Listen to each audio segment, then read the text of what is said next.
गुरुदेव भगवान की जय। प्यारे कृष्ण कन्हैया लाल की जय।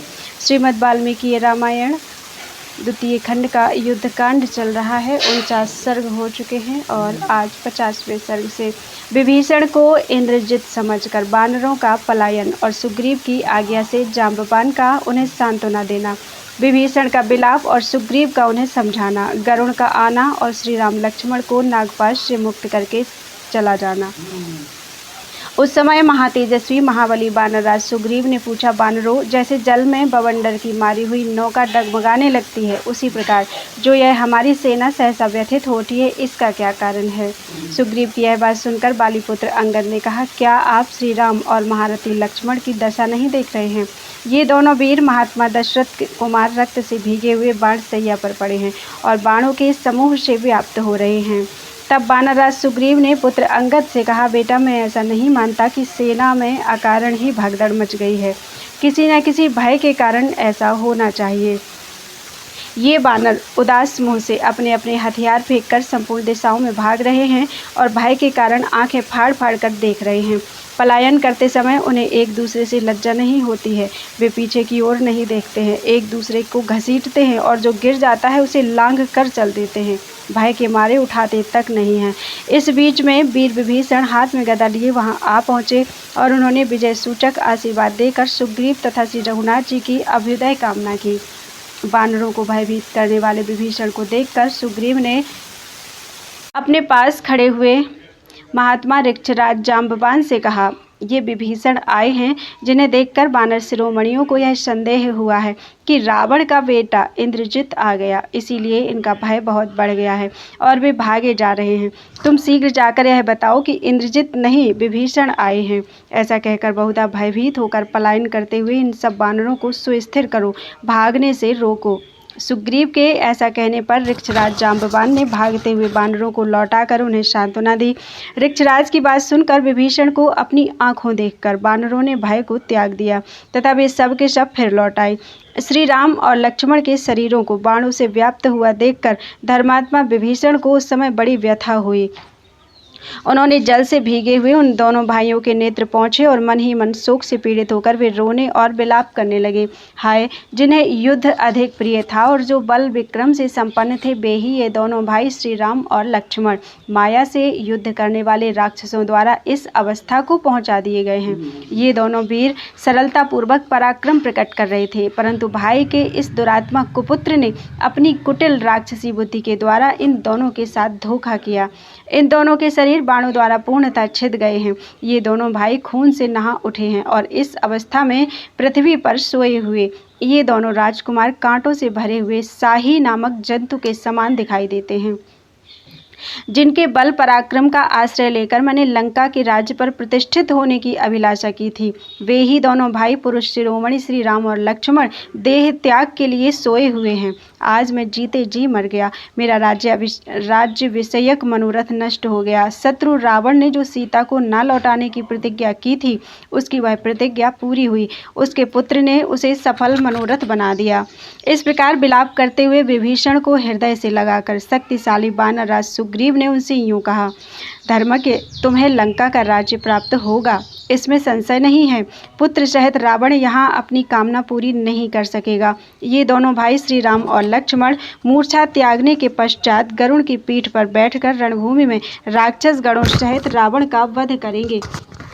राक्षस विभीषण को इस प्रकार सांत्वना और आश्वासन देकर सुग्रीव ने अपने बगल में खड़े हुए स्वसुर सुसेन से कहा, अपने होश में आ जाने पर इन दोनों शत्रुदमन श्री राम और लक्ष्मण को साथ लेकर सूरवीर बानरगणों के साथ किष्किंधा को चले जाइए।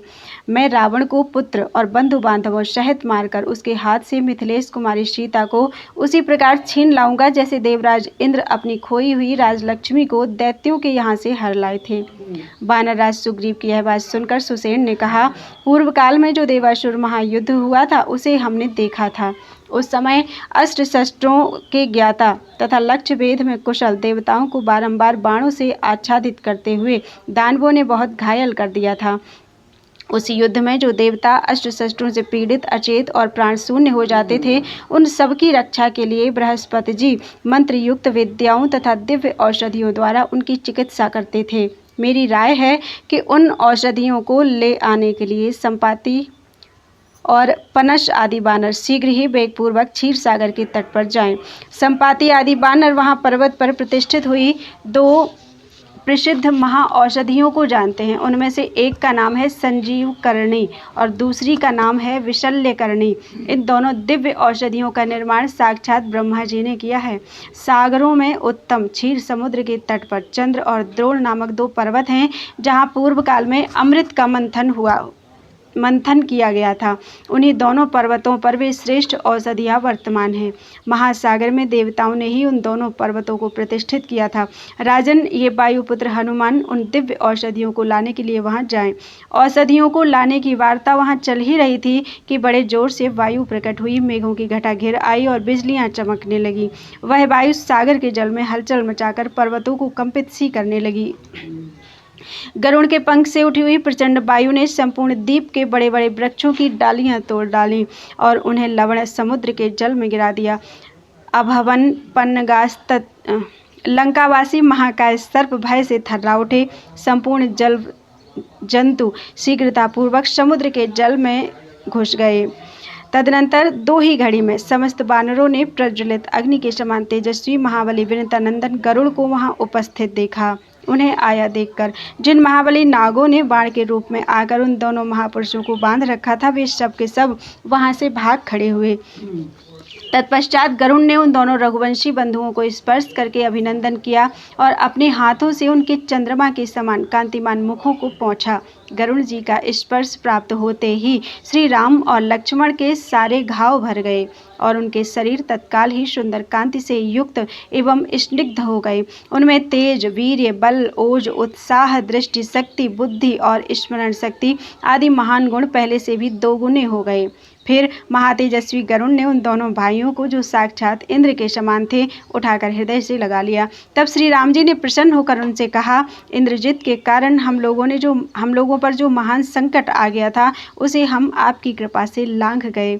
आप विशिष्ट उपाय के ज्ञाता हैं, अतः आपने हम दोनों को शीघ्र ही पूर्ववत बल से संपन्न कर दिया।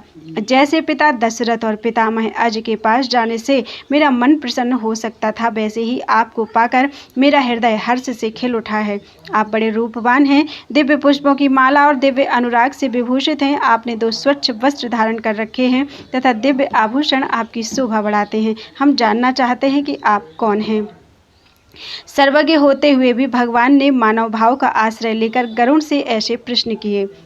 तब महातेजस्वी महाबली पक्षीराज विनतानंदन गरुड़ ने मन ही मन प्रसन्न होकर आनंद के आंसुओं से भरे हुए नेत्र वाले श्री राम से कहा, काकुत्सथ, मैं आपका प्रिय मित्र गरुड़ हूँ, बाहर विचरने वाला आपका प्राण हूँ। आप दोनों की सहायता के लिए ही मैं इस समय यहाँ आया हूँ। महापराक्रमी असुर, महाबली दानव, देवता तथा गंधर्व भी यदि इंद्र को आगे करके यहाँ आते तो वे भी इस भयंकर सर्पकार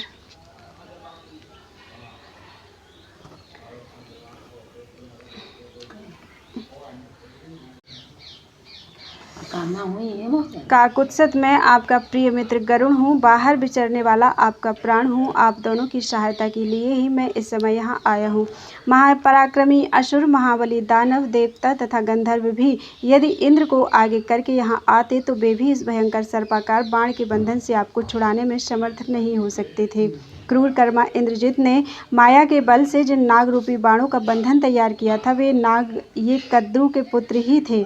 इनके दांत बड़े तीखे होते हैं। इन नागों का विष बड़ा भयंकर होता है। ये राक्षसी माया के प्रभाव से बाण बनकर आपके शरीर में लिपट गए थे। धर्म के ज्ञाता सत्य पराक्रमी श्री राम समरांगण में शत्रुओं का संहार करने वाले आपके भाई लक्ष्मण के साथ ही आप बड़े सौभाग्यशाली हैं, जो अनायास ही इस नागपाश से मुक्त हो गए। मैं देवताओं के मुख से आप लोगों के नागपाश में बंधने का समाचार सुनकर बड़ी उतावली के साथ यहाँ आया हूँ। हम दोनों में जो स्नेह है, उससे प्रेरित होकर मित्र धर्म का पालन करता हुआ सहसा आ पहुँचा हूँ।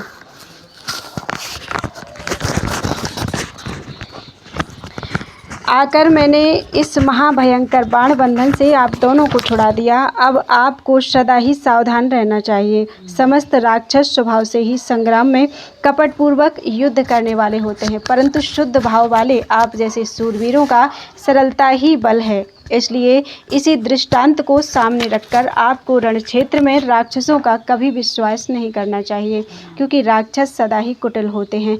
ऐसा कहकर महाबली गरुड़ ने उस समय परम स्नेह से श्री राम जी को हृदय से लगाकर उनसे जाने की आज्ञा लेने का विचार किया। वे बोले, शत्रुओं पर भी दया दिखाने वाले धर्मज्ञ मित्र रघुनंदन, अब मैं सुखपूर्वक यहाँ से प्रस्थान करूँगा। इसके लिए आपकी आज्ञा चाहता हूँ नाथ। और वीर रघुनंदन, मैंने जो अपने को आपका सखा बताया है, इसके विषय में आपको अपने मन में कोई कौतूहल नहीं रखना चाहिए। आप युद्ध में सफलता प्राप्त कर लेने पर मेरे इस सख्य भाव को स्वयं समझ लेंगे। आप समुद्र की लहरों के समान अपने बाणों की परंपरा से लंका की ऐसी दशा कर देंगे कि यहाँ केवल बालक और बूढ़े ही शेष रह जाएंगे। इस तरह अपने शत्रु रावण का संहार करके आप सीता को अवश्य प्राप्त कर लेंगे। ऐसी बातें कहकर शीघ्रगामी एवं शक्तिशाली गरुड़ जी ने श्री राम को निरोग करके उन वानरों के बीच में उनकी परिक्रमा की और उन्हें हृदय से लगाकर वे वायु के समान गति से आकाश में चले गए। श्री राम और लक्ष्मण को निरोग हुआ देखकर उस समय सारे बानर यूथपति सिंहनाद करने और पूंछ हिलाने लगे। फिर तो बानरों ने डंके पीटे, मृदंग बजाए, शंखनाद किए और हर्षोल्लास से भरकर पहले की भांति वे गर्जने और ताल ठोंकने लगे। दूसरे पराक्रमी बानर जो वृक्षों और पर्वत शिखरों को हाथ में लेकर युद्ध करते थे, नाना प्रकार के वृक्ष उखाड़कर लाखों की संख्या में युद्ध के लिए खड़े हो गए। जोर जोर से गरजते और निशाचरों को डराते हुए सारे बानर युद्ध की इच्छा से लंका के दरवाजों पर आकर डट गए। उस समय उन बानर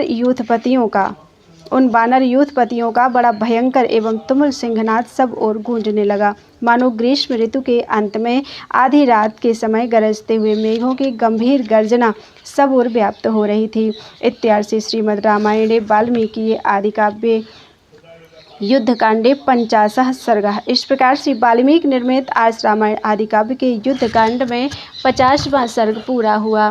बोलो वृंदावन बिहारी लाल की जय।